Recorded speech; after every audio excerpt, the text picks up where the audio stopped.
You see other people pulling huge, thick, juicy bell peppers off their plants, and you're standing there wondering why yours look nothing like that. I'm going to show you exactly what's going wrong. And it's not your soil, it's not your seeds.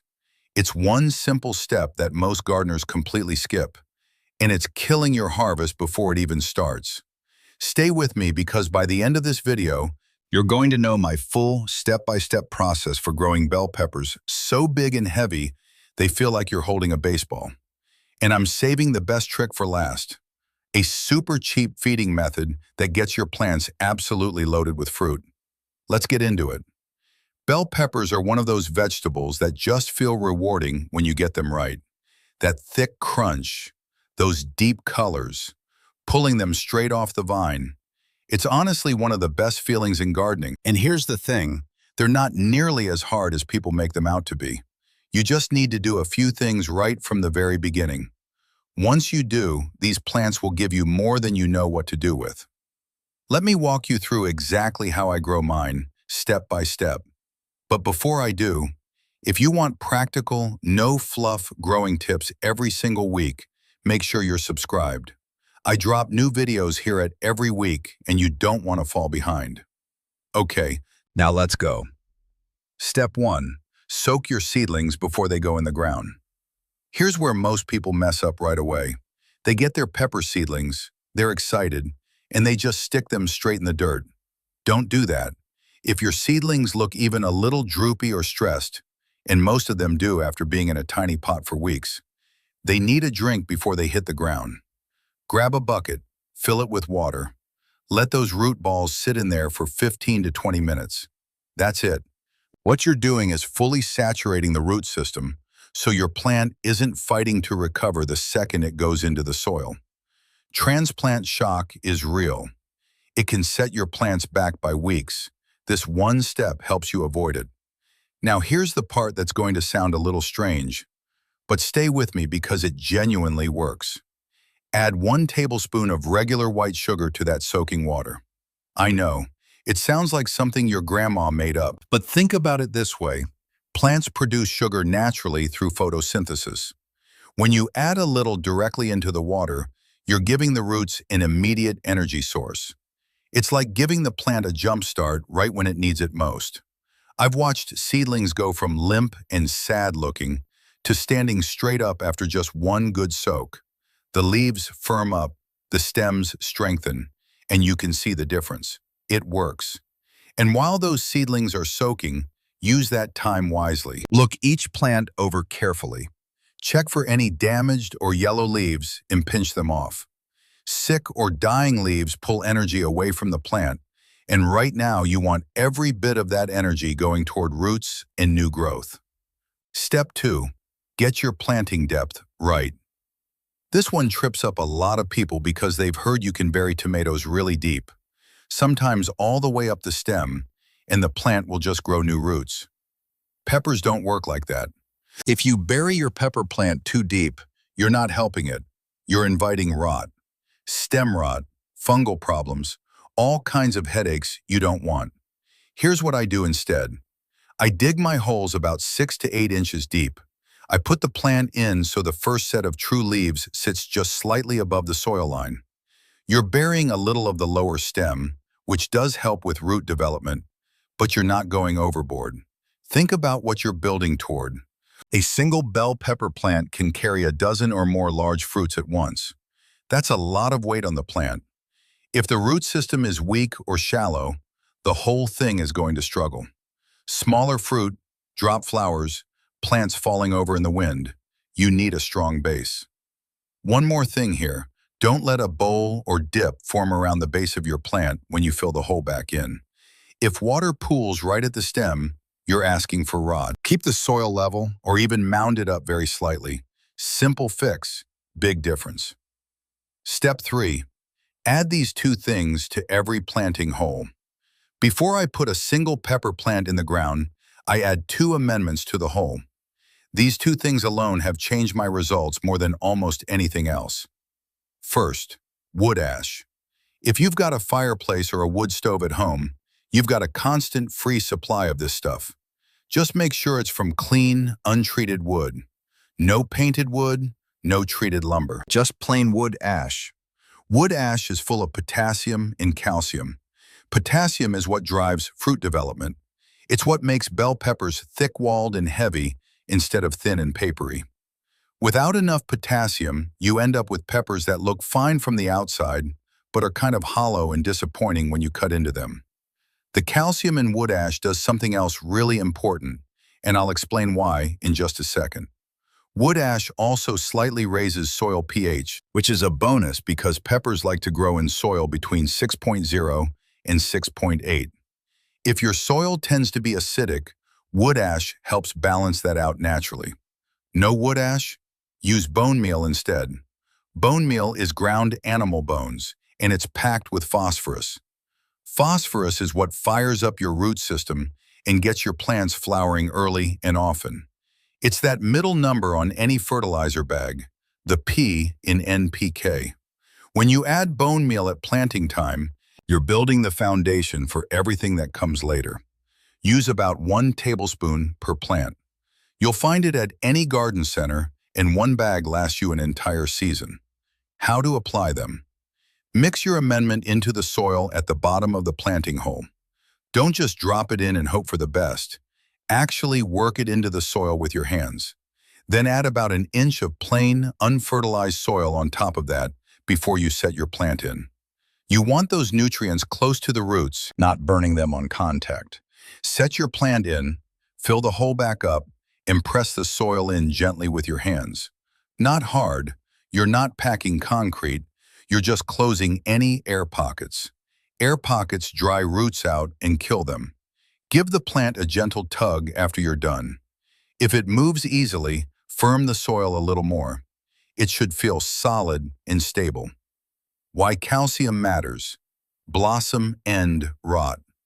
I need to talk about this because it is genuinely heartbreaking when it happens. You're growing your peppers. Everything looks great. Then you notice it. A dark, sunken, almost rotting patch on the bottom of your pepper while it's still on the plant. Still green, still growing, but clearly something is wrong. It spreads, gets worse. The whole pepper becomes inedible. And you've spent weeks getting to this point. That's blossom end rot. And it looks like a disease, but it's not. It's a calcium deficiency. Here's what makes it so frustrating. Your soil might actually have calcium in it. The problem is the plant can't access it. This happens when your soil pH is off or when your watering is inconsistent. Calcium moves through the plant with water. If water movement is uneven, soil bone dry, then soaking wet, then dry again, calcium can't travel properly. The growing fruit gets starved of it. By adding wood ash or bone meal right at planting, like I just showed you, you're putting a calcium reserve right where the roots can reach it from day one. That's your first line of defense. But the second line of defense is your watering. And that brings me to the part that changed everything for me. Step 4. This watering system changed everything. Consistent watering doesn't mean watering every day. It means watering deeply and regularly on a schedule your plants can count on.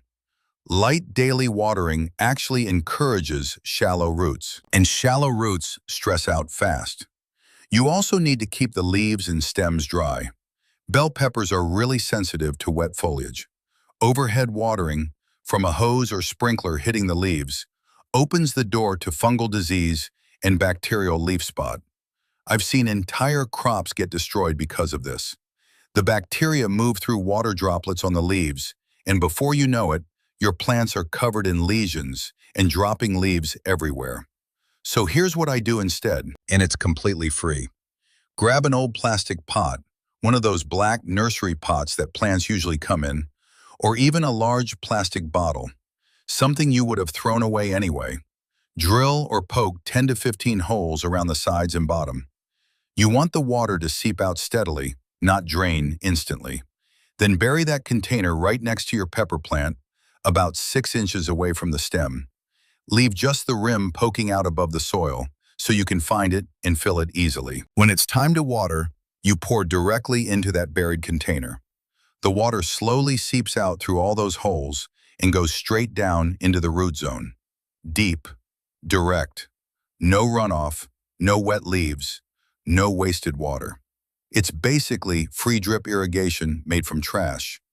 Your soil surface stays dry, your foliage stays dry, your roots get a deep, thorough drink every single time.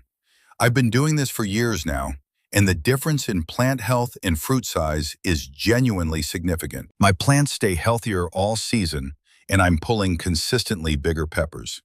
I can also look into the pot to check moisture. If it's dry, time to water. If there's still moisture, I wait another day. No guessing. Bonus tip, Epsom salt during flowering. Okay, here's the tip I promised you at the start, and this one's a genuine game changer. Once your pepper plants start pushing out flowers, give them a light feeding of Epsom salt. You've probably already got this at home. It's the same stuff people use for sore muscles in the bath. Same product.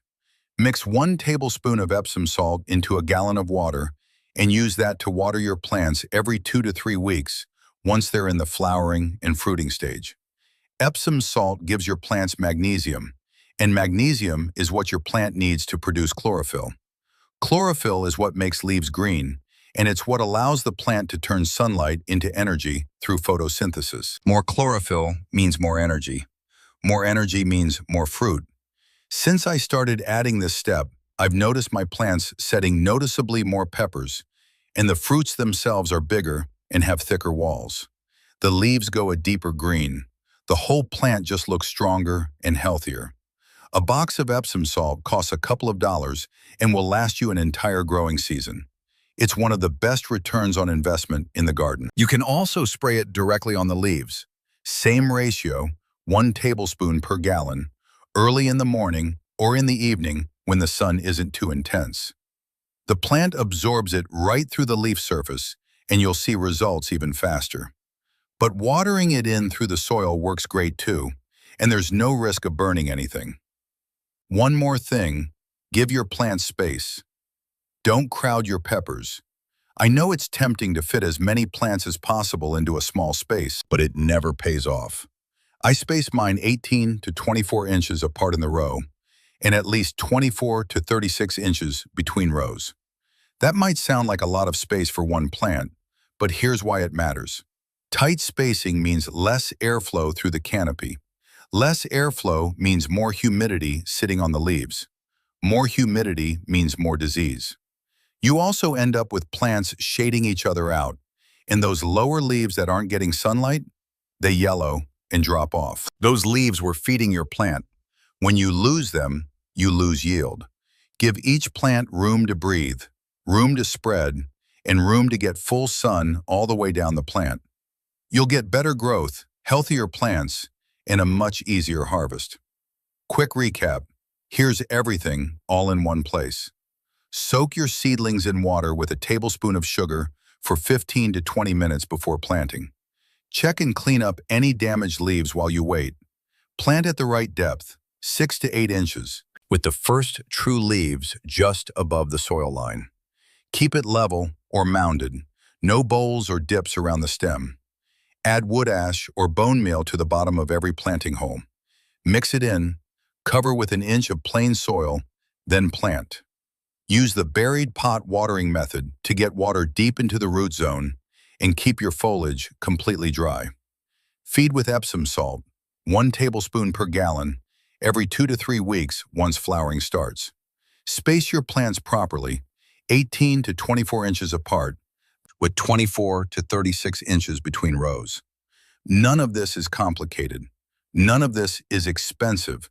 It's just giving your plants what they actually need from day one. Do these things and your peppers are going to reward you. Thick walls, deep color, heavy fruits, the kind of harvest that makes all the work worth it. If this was helpful, subscribe so you don't miss the next one. And drop a comment below. What's the biggest challenge you've had growing bell peppers? I read every single one, and honestly, some of the best tips I've ever learned came straight from the comments section. Thanks for watching.